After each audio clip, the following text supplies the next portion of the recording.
Howdy y'all, it's AR Cavalier. Welcome back to my channel.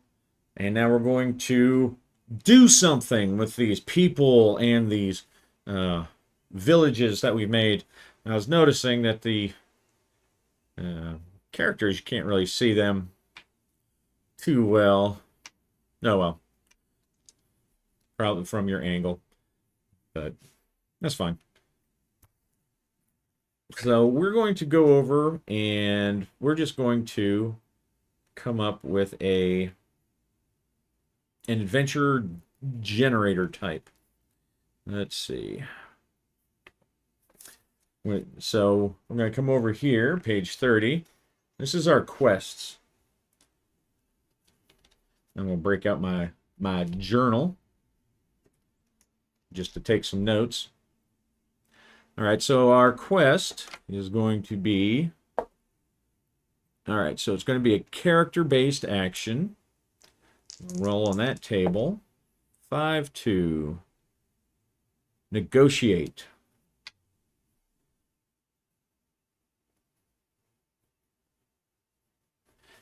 All right. So they're going to negotiate with what type of character? 3, a rural character.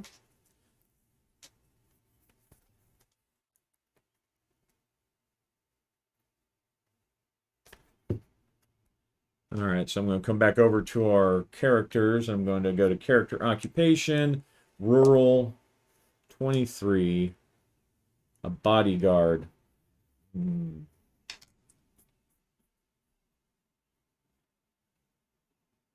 Negotiate with a bodyguard.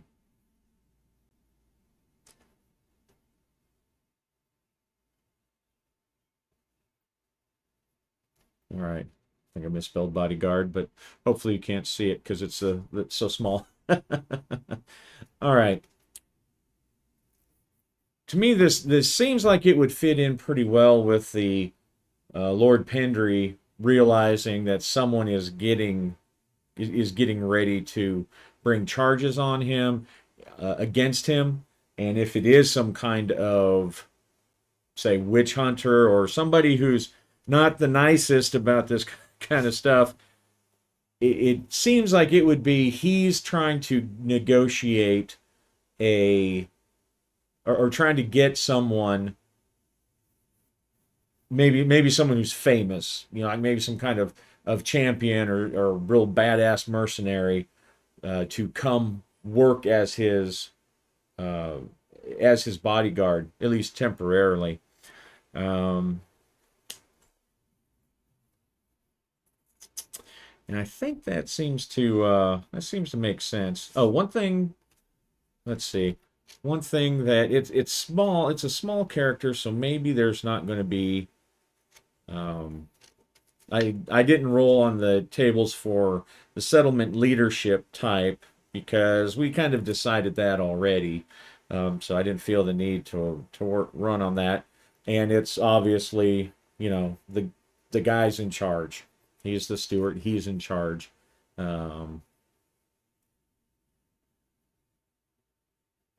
Let's see. What kind of... How effective is he? All right, so he's pretty good. We'll determine later on if he's liked or if he's a fair type person or whatever. But he at least is competent in running the village. Let's go ahead and... There is one group in the village, at least, we'll start with. This is on our factions table, because it might be the faction who wants to. So let's generate that faction real quick. All right, so it's unique. Oh, it's some kind of druidic order. Okay.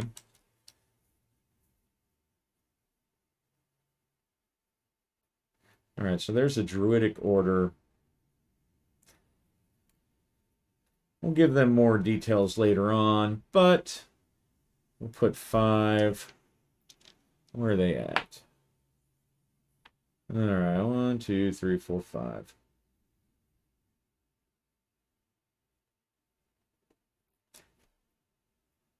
So we'll say that they're actually kind of, that's what that little arrow means. We'll say that they're actually removed a little bit from the village.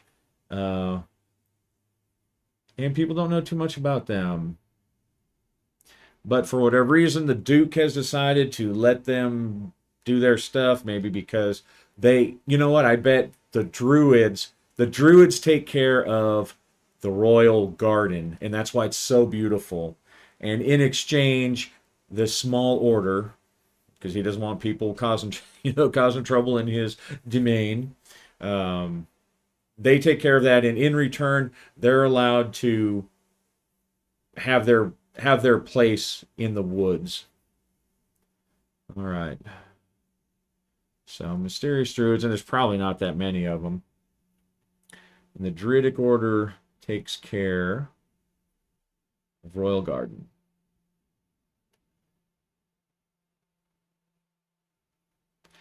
So that Royal Garden maybe it has some kind of magical stuff there. Little fountains or naked naiads running around, which may be why the Duke likes it so much. All right.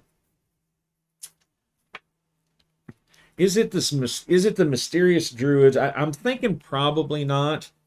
I think that it would make more sense that the Lord Pembry is going to want this.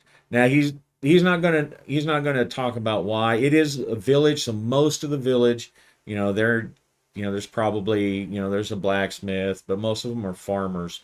There may be some other interesting individuals that get generated later on, but for now, and because it is after all a solo role playing game, we need to get our people involved.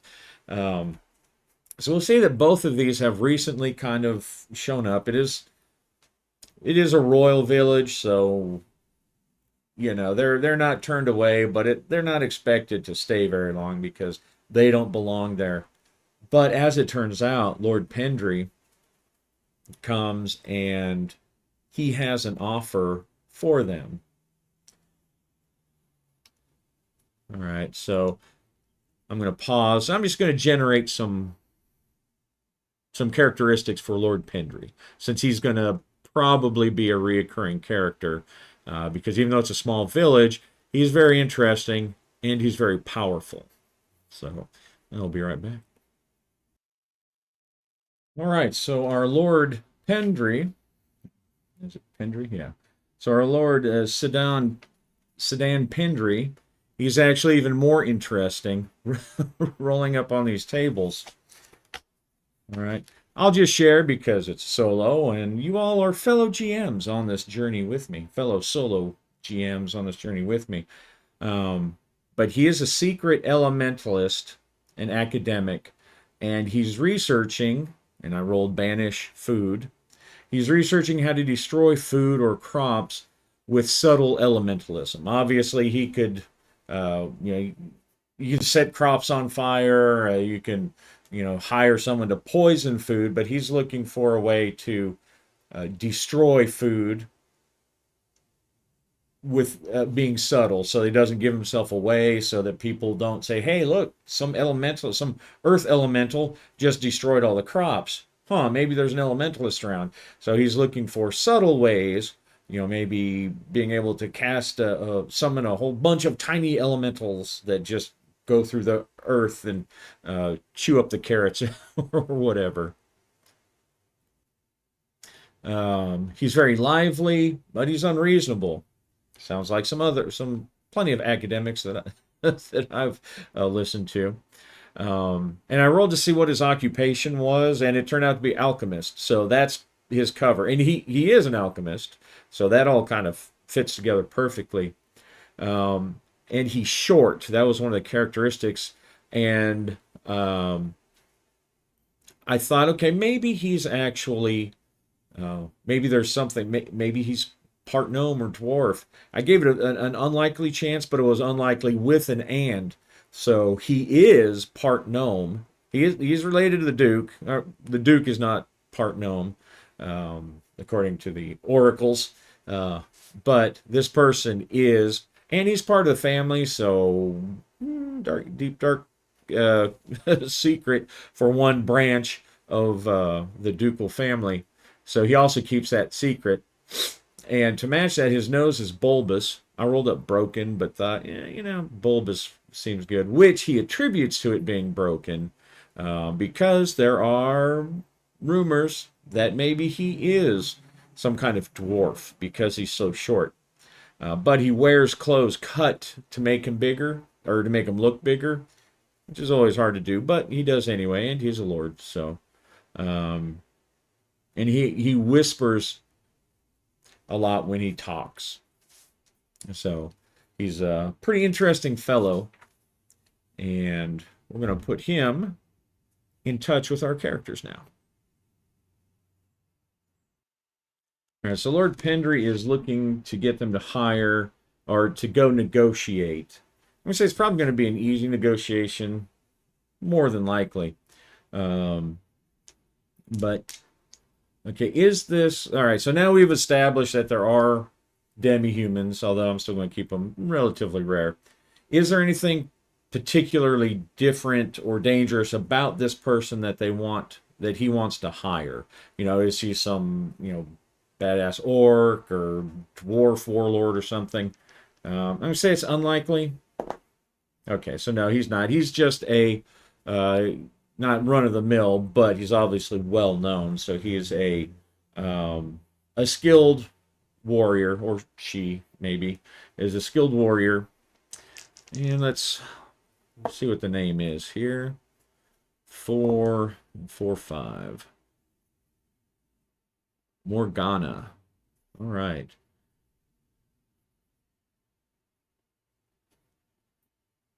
With a name like Morgana, I wonder if that person, maybe bodyguard, maybe she's not a fighter at all. Maybe she is some kind of like a sorceress or something. Is she some kind of sorceress? Is she some kind of magic user? I mean, he's an elementalist, so he may look out to somebody who can provide magic protection. I'm going to say 50-50. Oh, so she's not. And, so hard no. So Morgana is not. Let's see, does she have a last name? Yeah, let's see. Morgana. 5, 2, 3. Morgana Pierce. Morgana Heart Piercer. Yeah.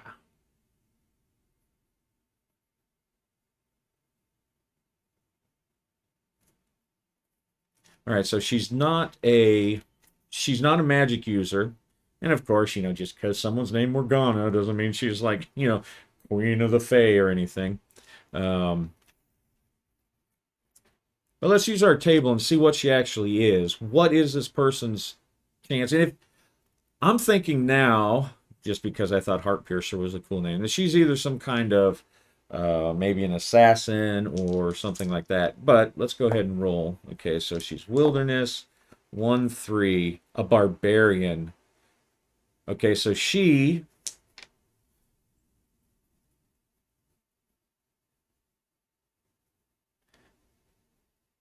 All right, so she obviously has a reputation for being tough and capable, brutal, savage, something. So she's, that's who Lord Pendry wants. So he's looking for physical protection, and maybe she's easy on the eye. Maybe he knows her from previous, encounters. Maybe she just has, her reputation just precedes her. So that's who they have to go find. So Pendry, he notices they have not really been, our two characters, as they've both been waiting there, just kind of biding their time, using their remaining gold. Well, she has plenty, but using their resources to figure out what to do next. And of course, Lord Pendry knows about them. So as they're sitting there in their different parts of the small tavern, and it is small, there's it's probably Uncle Bob, sells his mead in the evenings to some things, so it's like a small pub kind of thing. Um, as they're sitting there, just listening, talking to people, biding their time, one of Lord Pembry's servants enters the inn and says, the Lord would wish to speak with you. And he addresses both of them one after the other, and they get up. And I think, let's see, they don't really, like I say, they don't really know each other yet.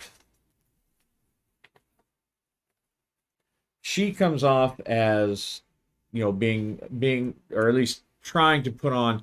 She never claims to be nobility or anything like that, but she tries to um,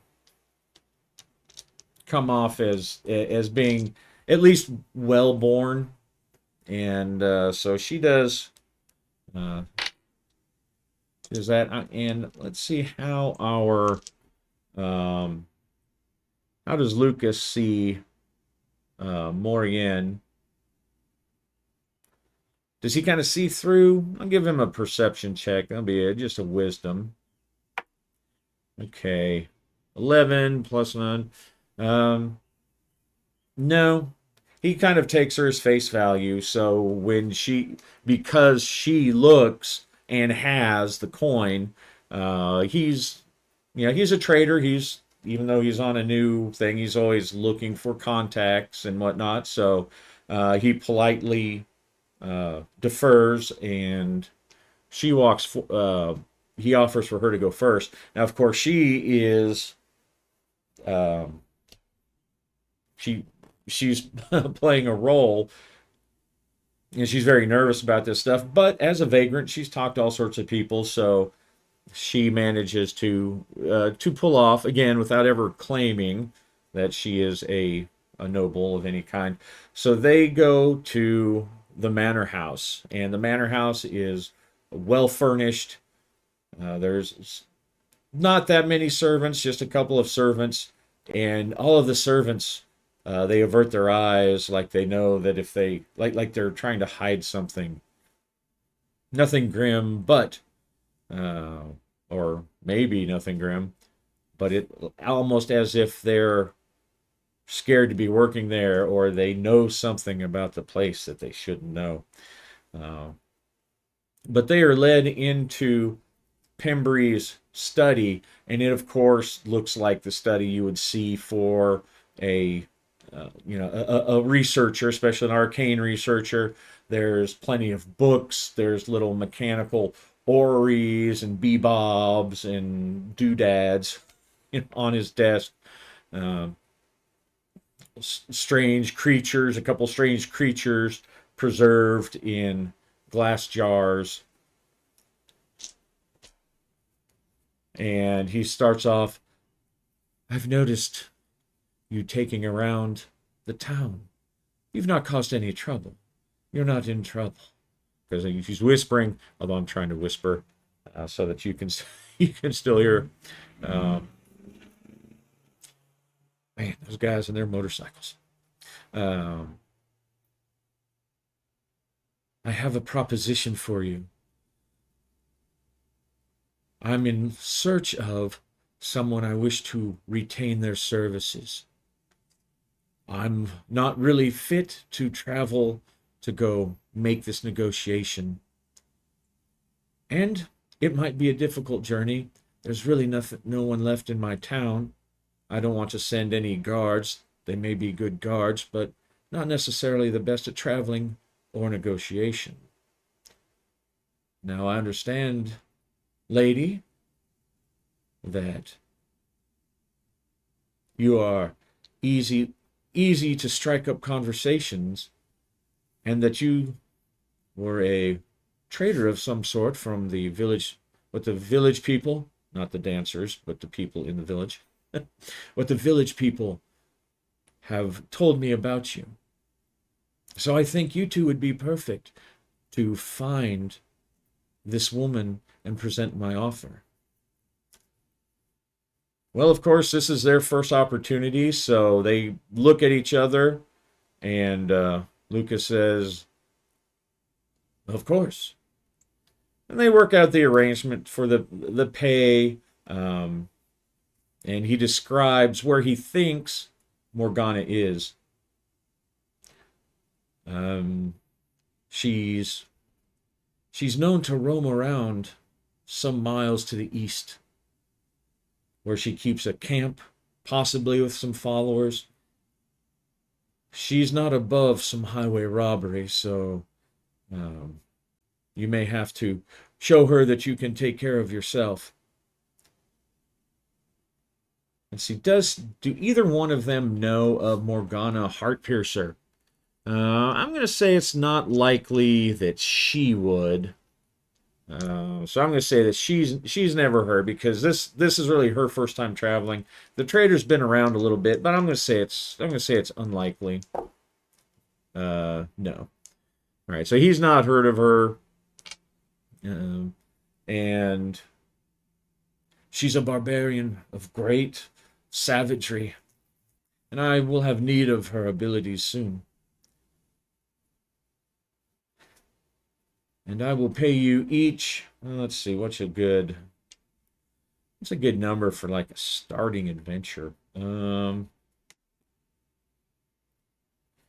30. Couldn't even get up to breakfast for 30. 30 gold. He's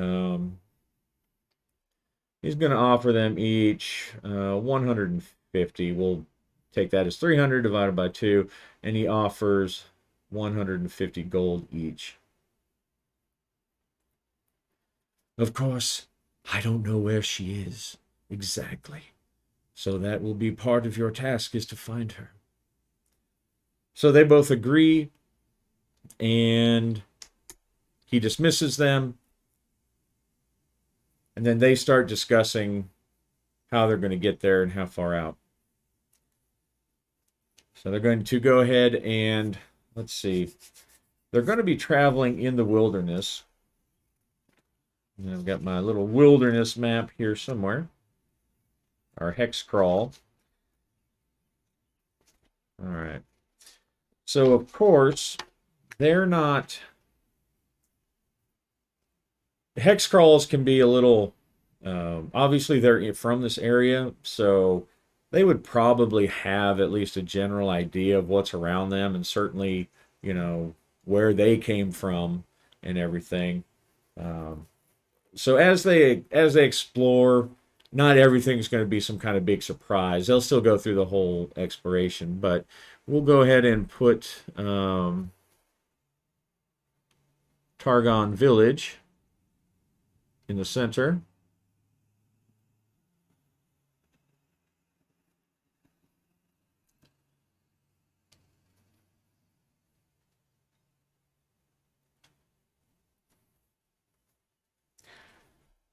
And we'll say that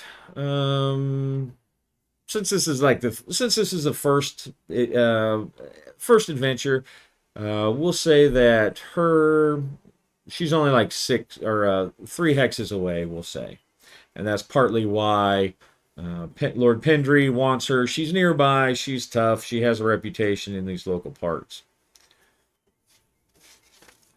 All right.